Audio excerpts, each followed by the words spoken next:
When Americans think of Muslims, they might identify with the Nation of Islam. You wanted some action then, didn't you? Because you don't like the idea of white people shooting black people down, do you? Or media portrayals of Arabs as terrorists and extremists. But what many do not know is the fascinating history of Muslims in the Western Hemisphere.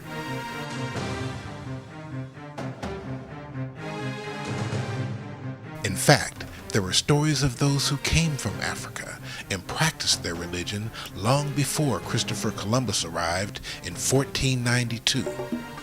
Ancient manuscripts from West African Muslim scholars give clear testimony of voyages to the West and the arrival of America's first Muslim settlement.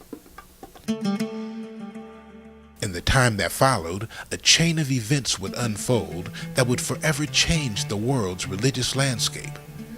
For 7 centuries, countless African, Asian, and Middle Eastern Muslims would arrive in America, some by force, others by choice. Over the years, their evolution would become legendary, the impact of which has already been felt around the world. Now, as we enter the 8th century of America's relationship with Muslims, things have never been more complicated. Conflicts in Palestine, Iraq, Afghanistan, and the 9/11 attacks on New York have created a great divide among many Americans. Attitudes from the past have begun to resurface. But times have changed. Today, there are nearly 10 million Muslims living in America. Prepare yourself for a journey that will examine this history and the people who dared to live out this great American story of 8 centuries of Muslims in America.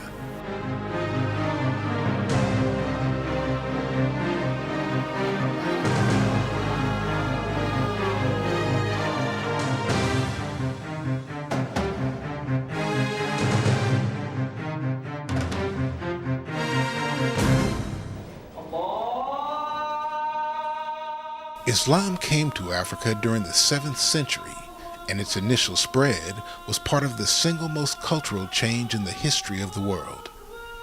The word that an Ethiopian sat at the side of the prophet of the new religion traveled fast. Bilal ibn Rabah became a familiar revolutionary figure and the most celebrated African in Islamic history. When the Muslims entered Mecca in triumph in 630 AD, Bilal made the first call to prayer from atop the new mosque.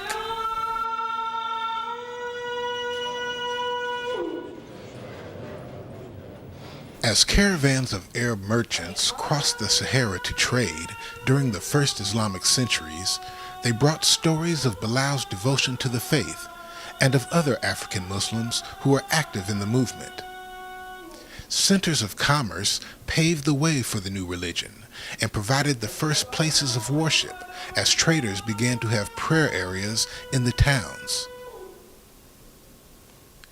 Islam was accepted as early as 850 AD in the Senegal, Ghana, and Mali region, which became the starting point for Arab and West African relations under the banner of Islam. Arab historians began to write about West Africa, a place they referred to as Bilad al-Tikur, land of the black Muslims. Abdullah al-Bakri, a Muslim geographer, gives an early account of Islam in West Africa during the 11th century. In his book of Roads and Kingdoms, he said it was a prosperous area, and the Muslim ministers were learned enough to record events in Arabic and corresponded with other Islamic states.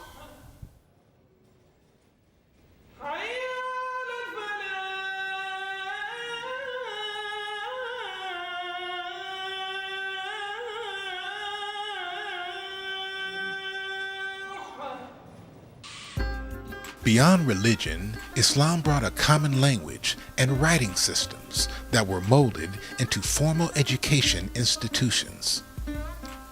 The works of Muslim scholars were preserved for many centuries by written manuscripts. Some of these scholars had made tremendous strides in laying many of the foundations for modern science.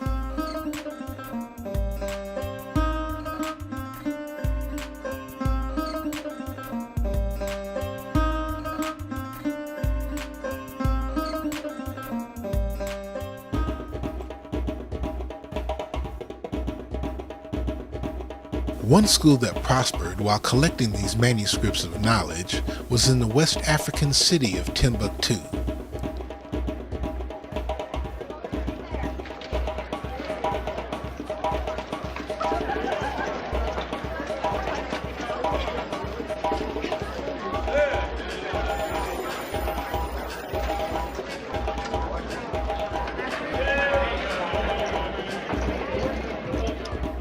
Built as a mosque in 989 AD, Sankore University became the African continent's greatest center of learning and perhaps the finest university in the world during the 14th through 16th centuries. The massive number of documents rivaled those anywhere in the world. Books from social scientists like Ibn Khaldun and mapmakers like Muhammad Ali Idrisi were considered as valuable as gold. Scholars were held in the highest esteem, and students numbered in the tens of thousands. That's when Islam went into a golden age. Scholars and students came from all over the Muslim world into Black Africa. A point of reference is the case of Abdurrahman al-Tamimi, who was from the family of the Prophet. He was from the Sharif family of Mecca. And there were so many Sudanese students coming into Mecca to study there, and he fell in love with these here Africans. So he said, listen, I'm going to go to Timbuktu to help these brothers out. When he arrived in Timbuktu in the 13th century, he thought he was going to teach. He went into the Sankore University, and in that university was a black scholar by the name of Modibo Muhammad Kaburi.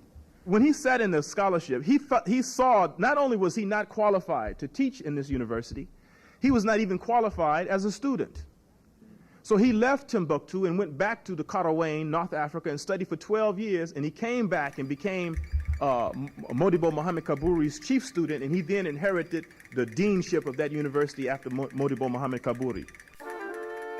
In 1324, the ruler of Mali, Mansa Musa, was en route to Mecca in Arabia when he informed the governor of Cairo, Egypt, that his predecessor had taken a voyage across the Atlantic.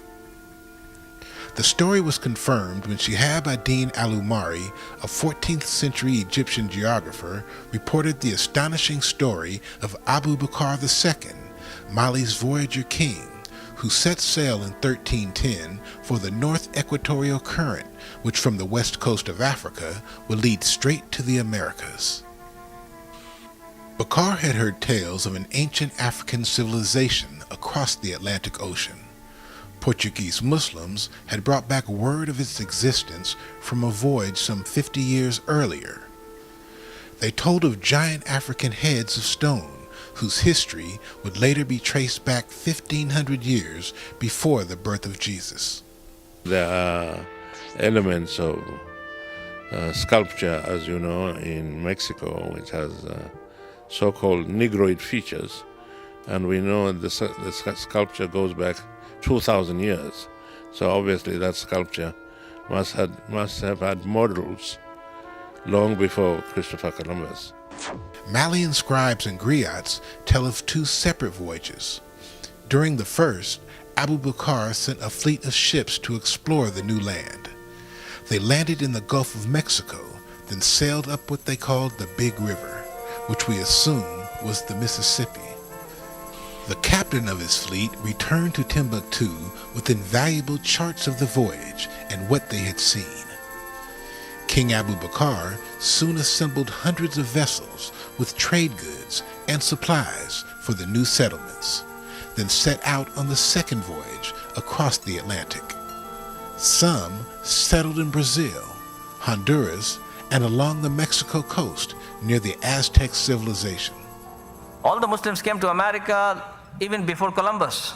Muslims came to America in 13th century. So Muslims came to America even before Columbus came here. And some of the navigators with Columbus in his ship, they were also Muslims. I've written about it with regard to UNESCO General History of Africa, that people from what was then the Mali Empire took off in order to cross the Atlantic. In Volume 8 of the UNESCO General History of Africa, of which I was editor, and one of the chapters included that discussion whether there were black sailors who crossed the Atlantic before Columbus. Mansa Musa is mostly remembered for his extravagant Hajj to Mecca with 100 camel loads of gold. But during his pilgrimage, he brought back the components for an extensive Arabic library, religious scholars, and most importantly, the Muslim architect al-Sahili, who was to build the great mosque at Gao in Timbuktu. The Hajj and stories of Mandinkan explorations planted Mali in people's minds, and on this map, Mansa was shown as a richly attired monarch holding a large gold nugget in the area south of the Sahara.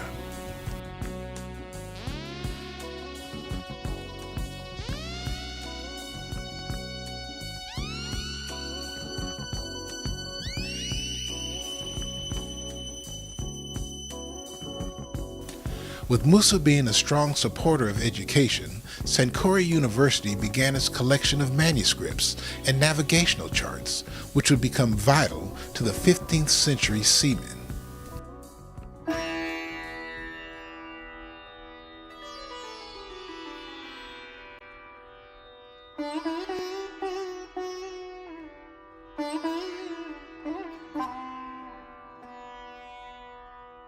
Muslim navigators were in demand, and as many as 3 went to sea with Christopher Columbus.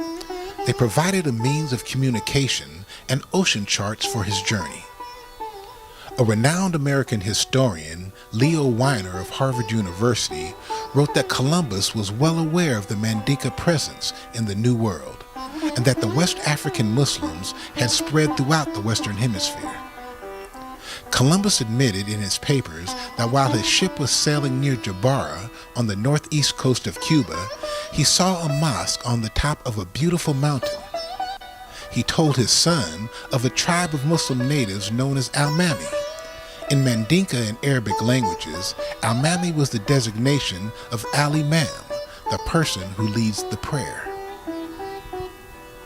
There is extensive evidence that supports the idea of African Muslim contact with early Native Americans. They spread their language and exchanged products, leaving evidence of their encounters with the people of the New World.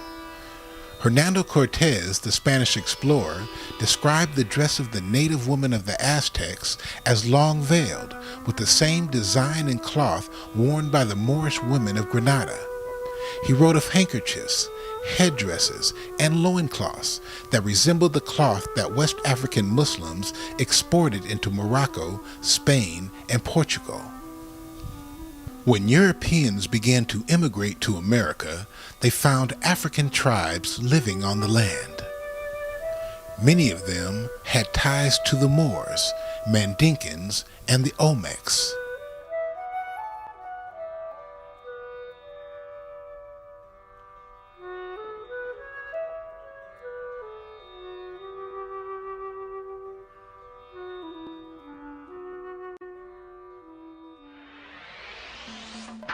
The century which followed saw the breakdown of Timbuktu, when ships displaced caravans and slavers began to pillage the city.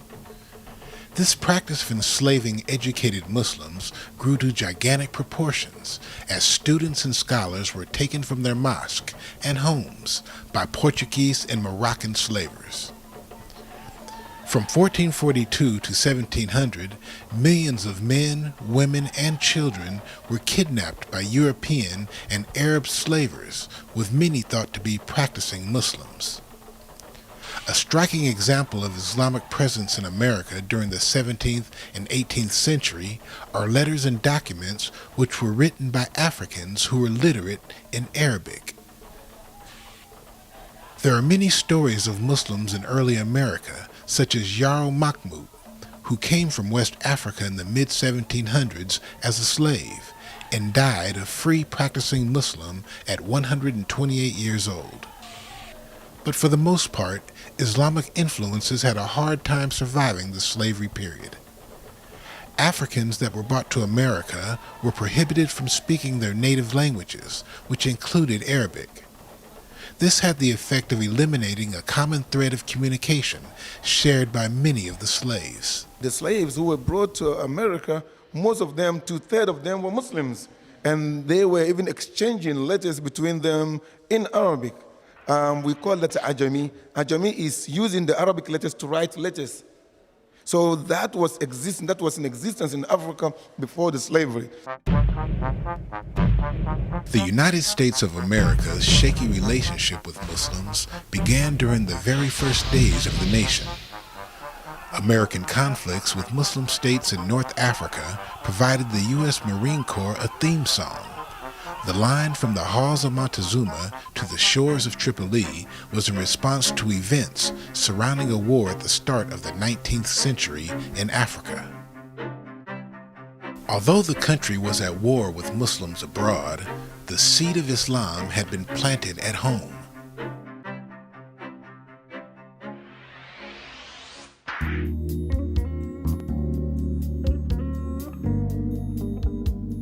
There are two well-known American Muslim communities that arose during the early 19th century. In the state of Georgia, Bilali Muhammad, also known as Ben Ali, was the leader of a congregation. In 1829, he wrote a 13-page Arabic textbook regarding the laws of Islam and Islamic living.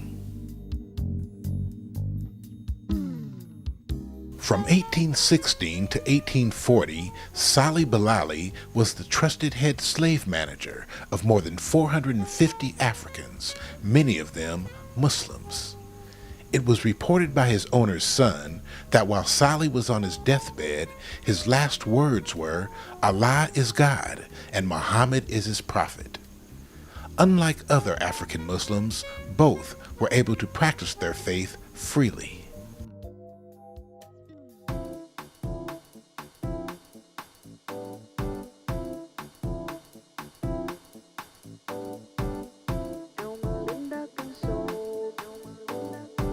Scholars have cited that Brazil received more enslaved Muslims than anywhere else in the Western Hemisphere. It was reported that 200,000 Muslims lived along the Amazon River and on the Atlantic coast of Brazil. They were traced back to the Abu Bakr settlements through an Arabic codex, which included a copy of a handwritten Quran in the Mali style of Arabic dated sometime in the 14th century.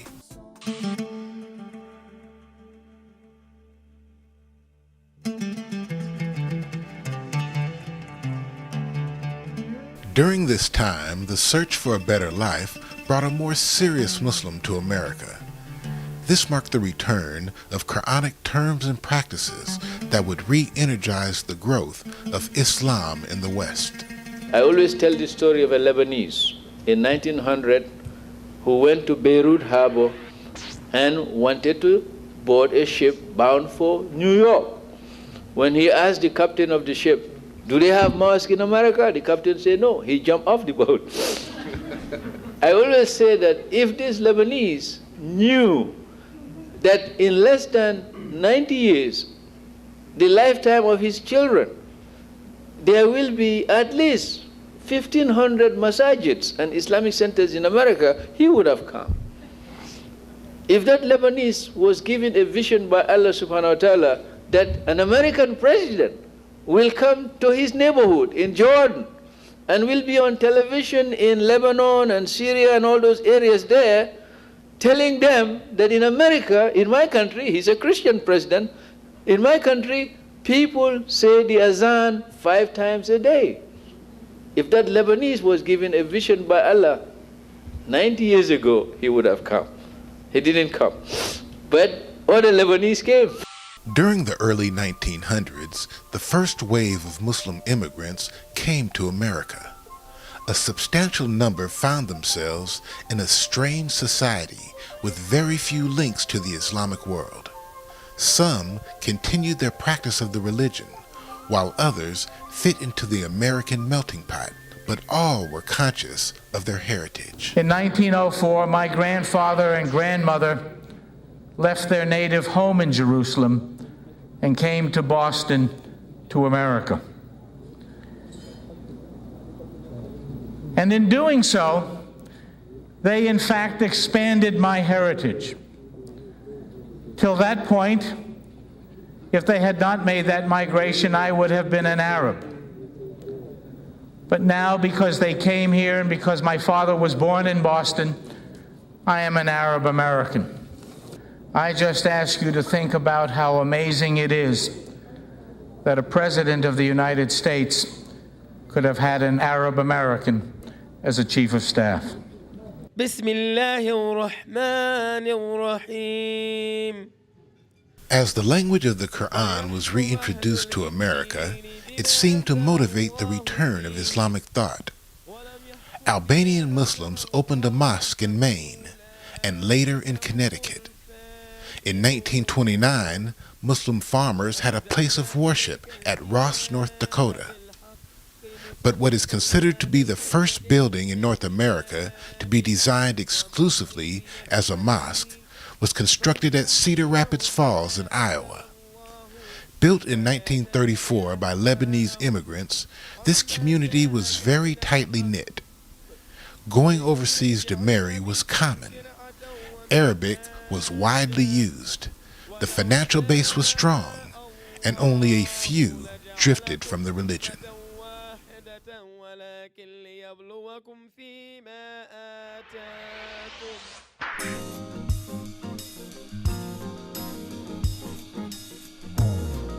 African Americans began to rediscover their heritage around this time. In 1913, Noble Drew Ali established the Moorish Science Temple of America in Newark, New Jersey. Born Timothy Drew in 1886, he traveled to Egypt, where he learned the messages of the Circle 7 Quran. The Noble Drew Ali movement was very important in our evolutionary progress towards understanding the meaning of and having the desire for freedom, justice, and equality. Noble Drew Ali was a very important part of this evolutionary progress. By 1928, Drew Ali had 15 temples with an active membership of over 100,000. He was the first to teach of Prophet Muhammad in the inner cities. In 1921, Dr. Mufti Muhammad Siddiq from India began to gather converts. He established the first headquarters of the Ahmadiyya Muslims and practiced a form of Islam. It was the only source of Islamic knowledge available to African Americans at that time. In the early 1920s, Duse Muhammad Ali, an Egyptian, and black nationalist Marcus Garvey broadened the concept of Africans in Islam. Ali taught the history of ancient Egypt and expanded the understanding of the Moorish Islamic empires. He was the first to profess the Moors were in America before Columbus in Garvey's newspaper, The Negro World. The movement established an organization in Detroit known as the Universal Islamic Society.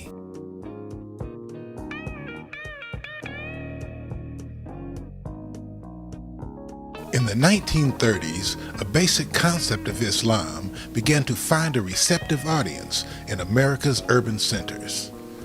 One of the greatest proponents among black people was an immigrant silk merchant named Wallace D. Farrard. He was an Orthodox Muslim from the Pakistani region of India who had been educated by the British. He came to really attract poor, lost blacks who had no hope in their future in this country, who didn't believe that this society would ever give us respect.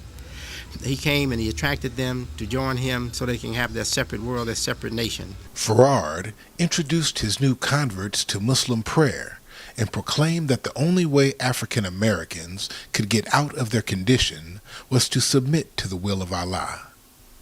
In a 1933 interview on a radio show in Detroit that included Dr. Albert Einstein, noted scientist and human rights activist, Farrard spoke about awareness and sensitivity.